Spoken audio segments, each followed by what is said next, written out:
જેવા નામ એવા જ મારા ગુણ અને એવા જ મારા સંસ્કાર. મારી વહાલી માતાએ નામ રાખ્યું આ તીર્થ ડોબળિયાના આપ સૌને હેતપૂર્વકથી જય સ્વામિનારાયણ અને જય શ્રી કૃષ્ણ.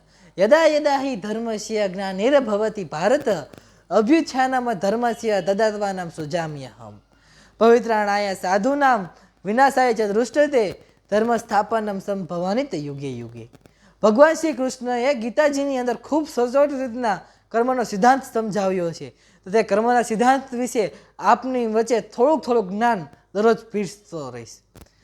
ભગવાન શ્રી કૃષ્ણએ ગીતાજીમાં ખૂબ સરસ રીતના વાત કરી કે ભિખારી ભીખ માંગવાથી તેનું ભિખારીપણું દૂર નથી થતું. તેમજ આપણે ભગવાન પાસે દરરોજ કાંઈક ને કાંઈક માંગીએ છીએ અને ભગવાન આપે પણ છે ખરા, પણ તેનાથી આપણું ભિખારીપણું દૂર નથી થતું.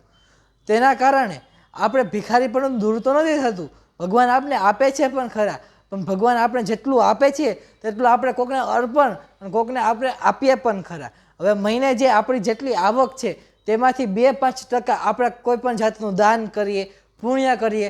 દાન કેવું કરવું જોઈએ કે ધર્મદાન, પછી અનાથ આશ્રમ દાન, વૃદ્ધાશ્રમ દાન, એવા વિવિધ પ્રકારના દાન કરવા જોઈએ. પણ હું તમને કહું તો ધર્મદાન તો સર્વ વ્યક્તિ કરે જ છે, પણ આવા વિવિધ પ્રકારના જે આશ્રમ છે, વૃદ્ધાશ્રમ, ગાંડા આશ્રમ, અનાથ આશ્રમ, તેમાં પણ એ લોકોને દાનની ખૂબ જ જરૂર છે. તો તેવા લોકોને આપણે દાન કરીએ અને તેઓને સપોર્ટ કરીએ એવા શ્રી મહારાજ સ્વામીના ચરણોની અંદર પ્રાર્થના. જય સ્વામિનારાયણ.